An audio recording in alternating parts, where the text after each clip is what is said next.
सारा हसन ऑफिशियल के साथ मैं हूँ सारा हसन। मार्का हक पे इंडिया के साथ लड़ाई में पाकिस्तान को कामयाबी तो मिल गई है, लेकिन कई और महाज सर उठाए हुए हैं। सिंधास का मुआहदा ताहाल मुअत्तल है।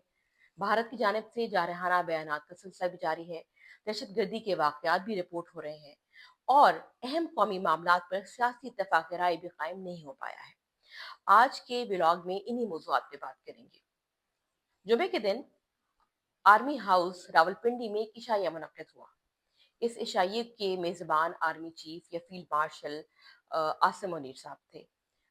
फील्ड मार्शल के ओहदे पर तकर्री के बाद उन्होंने तमाम सियासी कायदीन, सदर, वजीर आजम, काबीना के अरकान, चारों सूबों के वज़राए आला और गवर्नरों को आर्मी हाउस मदऊ किया और एक तकरीब हुई।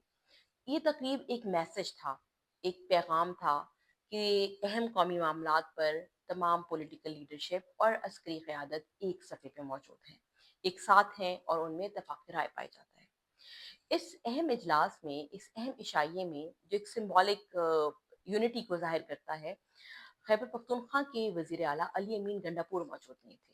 उस टाइम पे भी कई बातें हुई जो तस्वीर आई कि अली अमीन गंडापुर इस वक्त में क्यों मौजूद नहीं थे, उन्होंने क्यों यहाँ आने से माजरत की। हालांकि अमूमी तासुर तो यही जाता है कि उनके इस्टेब्लिशमेंट के साथ एक अच्छे ताल्लुकात हैं और वो एक पुल का किरदार भी अदा कर रहे हैं। तो जब हमने इस बारे में तहरीक इंसाफ के तर्जुमानों से बात की तो मिक्स किस्म की राय सामने आई।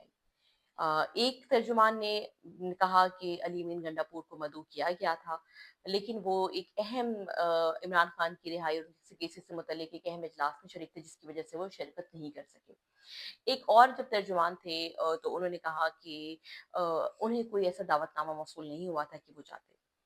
तो ये बेसिकली ये जो एक इवेंट है और इसमें मिक्स बयानात हैं, ये अक्कासी करती है तहरीक इंसाफ की इंटरनल हालत का इस वक्त। तहरीक इंसाफ में इस वक्त पार्टी का कौन हेड है, पार्टी की पॉलिसी कौन बना रहा है, पार्टी चला कौन रहा है, फैसले कौन कर रहा है, कौन कैसे इमरान खान से बातचीत को बाद में इंटरप्रिटेशन करता है, ये वो चीज़ें हैं जो बहुत इम्पोर्टेंट है।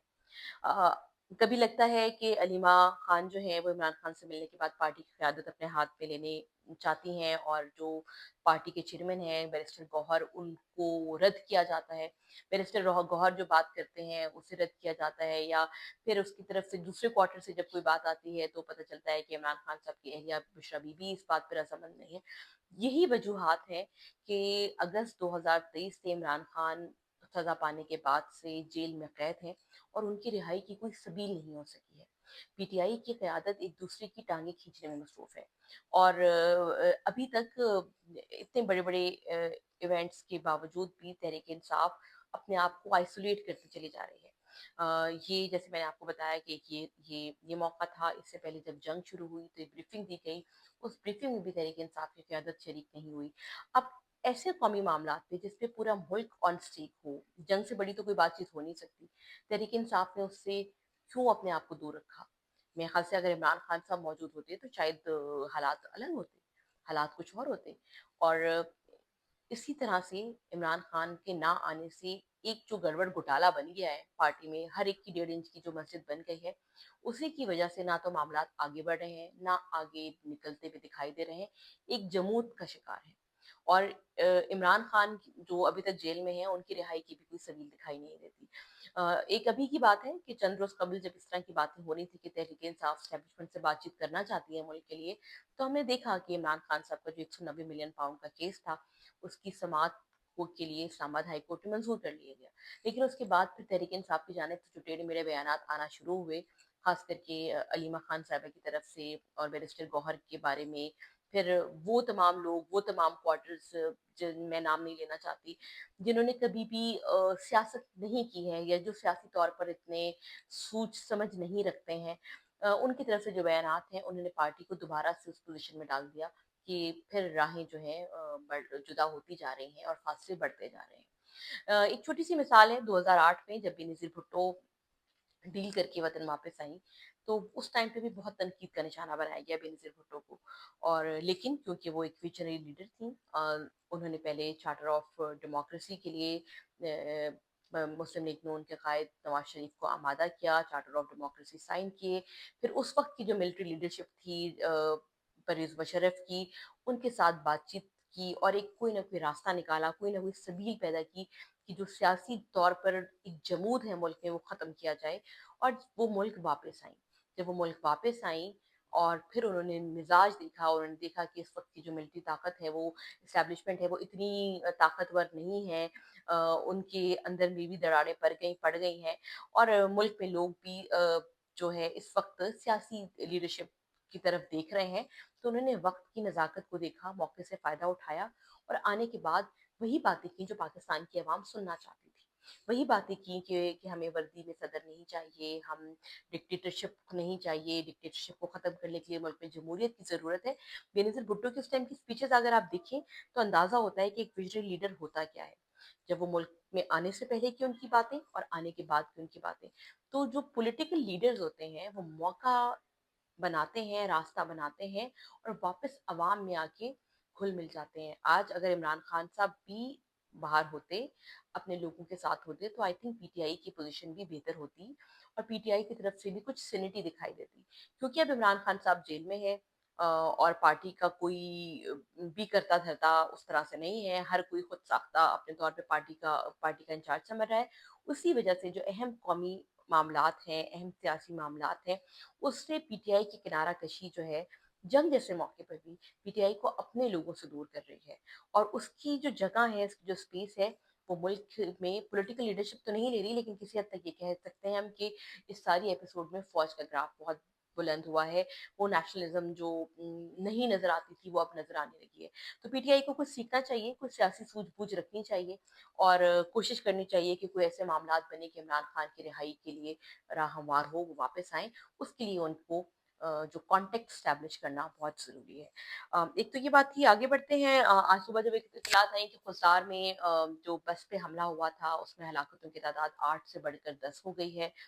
हलाक होने वालों में 8 जो तुलबा-ए-तालिबात थी। खुलदार में ये वाक़या रवां हफ्ते के आगाज़ में हुआ था।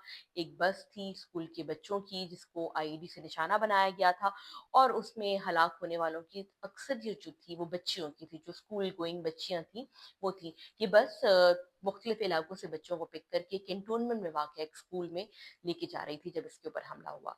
तो हलाक होने वालों में बच्चियाँ हैं और बलूच कल्चर की कुछ अक़दार हैं, कुछ रवायात हैं, जिसके मुताबिक बलूच जो हैं वो कभी ख़वातीन पर अटैक नहीं करते, ख़वातीन पर हमलावर नहीं होते। बलूच कल्चर में ख़वातीन की एक इज़्ज़त व एहतराम है। तो इस तरह के वाक़यात जिसकी ज़िम्मेदारी बीएलए ने भी कबूल की, तो बीएलए जो है वो बलूचों के नेशनलिज्म को हथियार बना के अपनी तहरीक चलाती है। लेकिन अगर वो जो बलूचों की कोर वैल्यूज़ हैं, उनसे ही डिविएट करेंगे, उनसे ही मुनहरिफ होंगे, उनसे ही इन्हिराफ करेंगे, तो फिर किसी सूरत भी वो अपनी तहरीक को सपोर्ट नहीं कर सकते। तो हमें इस बात का इदराक है कि बलूचिस्तान में मसाइल हैं, बलूचिस्तान में जबरी गुमशुदगियों का मसला है, जबकि बलूचिस्तान में मावराए अदालत कवानीन के मसाइल हैं। बलूचिस्तान में वो सहूलियात, वो उस तरह की चीज़ें नहीं हैं जो आपको बाकी पाकिस्तान में दिखाई देती हैं और हम सब उसके लिए आवाज़ उठाते हैं। लेकिन पाकिस्तान से अलग कुछ भी नहीं है। पाकिस्तान के खिलाफ जो बात करेगा, उससे बात नहीं हो सकती। तो अगर बीएलए पाकिस्तान के खिलाफ बात करेगी, तो वो दहशतगर्द ही तंजीम डिक्लेयर होगी।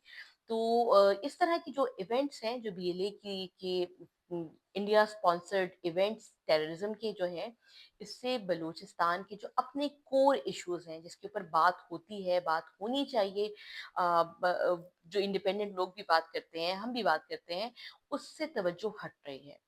और जो है पूरी की पूरी जो बलूचिस्तान के पुरअमन लोगों की तहरीक है, उसको हाईजैक किया जा रहा है टेररिज्म की जानिब से, टेररिस्ट अफराद की जानिब से किसकी ईमा पर? इंडिया की ईमा पे।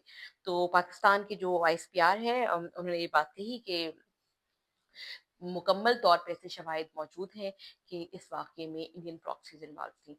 तो बलूचों को भी अपने तौर पे ये बात देखनी है कि किस तरह से उनका नाम, उनकी शनाख्त, उनकी एथनिसिटी को इस्तेमाल करके उन्हीं के खिलाफ जो है वो उसको इस्तेमाल करके जो है उन्हीं के खिलाफ इसको यूज़ किया जा रहा है। तो एक तो ये बात थी। आगे बढ़ते हैं, चलते हैं शुमाली वज़ीरिस्तान के इलाके मीर अली में। मीर अली में 19 मई को एक ड्रोन हमला हुआ। ये ड्रोन हमला एक घर पर हुआ। इस ड्रोन हमले की जद में आके 4 मासूम बच्चे शहीद हो गए। कुछ नहीं पता चल सका कि ये ड्रोन हमला किसका था, भारत ने किया था कि पाकिस्तान की अपनी फ़ौज कर रही थी कि तहरीक-ए-तालिबान पाकिस्तान थी कि अननोन ड्रोन था, इस बारे में कुछ नहीं पता चल सका। लेकिन 7 रोज़ गुज़रने के बावजूद भी लवाहिकीन शदीद गर्मी में मीरली के कैंटोनमेंट के बाहर मेन सड़क पे बैठे एहतजाज कर रहे हैं और उनके साथ अपने वो लाशें भी उन्होंने नहीं दफनाई हैं और उन्होंने कहा है कि जब तक उन्हें इंसाफ नहीं मिलेगा, वो इसी तरह एहतजाज करेंगे। लेकिन 7 दिन गुज़रने के बावजूद भी उन्हें इंगेज नहीं किया जा सका है या उनके ग्रीवियंसेस दूर नहीं किए गए हैं। पाकिस्तान की फ़ौज का कहना है कि ये जो ड्रोन हमला था, ये तहरीक-ए-तालिबान पाकिस्तान की जानिब से किया गया। तो अगर ये तहरीक-ए-तालिबान पाकिस्तान की जानिब से किया गया है, तो जो वर्सा हैं, उनको बैठ के उनसे बात की जाए, उन्हें बावर कराया जाए, उन्हें यकीन दिलाई जाए कि इस हमले के पीछे जो लोग हैं, उनके खिलाफ कार्रवाई की जाएगी ताकि उनकी ग्रीवियंसेस जो हैं, उनके जो कंसर्न्स हैं, वो दूर हो सकें। उन लोगों ने कहा है कि क्योंकि उनकी बातचीत मुकम्मल नहीं हो सकी है, उन्हें कोई इंसाफ नहीं मिला है, उनकी कोई भी ऐसी चीज़ आगे नहीं बढ़ी है, तो वो अब इस्लामाबाद की जानिब बढ़ रहे हैं और इस्लामाबाद आके एहतजाज करेंगे। इंफॉर्मेशन के इस दौर में इस तरह की खबर को छुपा देना, उसको लोकल मीडिया पे ना चलना, इससे कोई फ़ायदा हासिल नहीं होगा। ज़रूरी है कि इन चीज़ों को हल किया जाए क्योंकि इस वक्त मुल्क के इर्द-गिर्द इतने मसाइल हैं कि पाकिस्तान इस तरह के किसी भी किस्म के लॉन्ग मार्च, धरने या ऐसे प्रोटेस्ट को अफ़ोर्ड नहीं कर सकता, जो मुल्क को मज़ीद डिस्टेबलाइज़ करें। तो अब तक की इत्तलात के मुताबिक मीरली में टेलीफ़ोन बंद है, इंटरनेट बंद है, मोबाइल फ़ोन सिग्नल्स नहीं चल रहे हैं और जो वहाँ के लोग हैं, वो अब इस्लामाबाद आने की तैयारी कर रहे हैं। तो हम तो ये कहेंगे कि इस वक्त मुल्क के हालात नाज़ुक हैं और नाज़ुक हालात में कोई भी चीज़ जो है, वो एक फ़ॉल्ट लाइन के तौर पर इस्तेमाल हो सकती है, वो दुश्मन उसको इस्तेमाल कर सकता है। तो जो भी इनके वर्सा हैं मीरली के ड्रोन हमले के मुतासरीन, इन्हें मुकम्मल तौर पर इंसाफ दिया जाए, इनकी रहनुमाई की जाए, उन्हें यकीन दहानी कराया जाए कि हुकूमत जो है वो उनके साथ है और अगर ये हमला तहरीक-ए-तालिबान पाकिस्तान ने किया है, तो उसके खिलाफ भी भरपूर कार्रवाई की जाएगी। इंटेलिजेंस बेस्ड ऑपरेशन वैसे ही पूरे सूबे में हो रहे हैं, बलूचिस्तान में भी हो रहे हैं और बाज़ इत्तलात के मुताबिक आगे आने वाले दिनों में इनमें कुछ तेज़ी भी आएगी। तो ये बहुत ज़रूरी है इस वक्त मुल्क के लिए। इसके साथ-साथ पाकिस्तान के वज़ीर-ए-आज़म शहबाज़ शरीफ जंग में कामयाबी के बाद और जंग में अहम मुल्कों की सपोर्ट के बाद उनका शुक्रिया अदा करने के लिए तुर्की गए हैं। इसके बाद वो ईरान जाएँगे, ईरान के बाद वो अज़रबैजान जाएँगे और ताजिकिस्तान जाएँगे। अज़रबैजान से बहुत अच्छी खबरें आ रही हैं। आपको कल के व्लॉग में बताएँगे कि अज़रबैजान से क्या खबरें आ रही हैं और क्या पाकिस्तान में किसी और ऑपरेशन की भी तैयारी की जा रही है। चैनल को लाइक कीजिए, सब्सक्राइब कीजिए।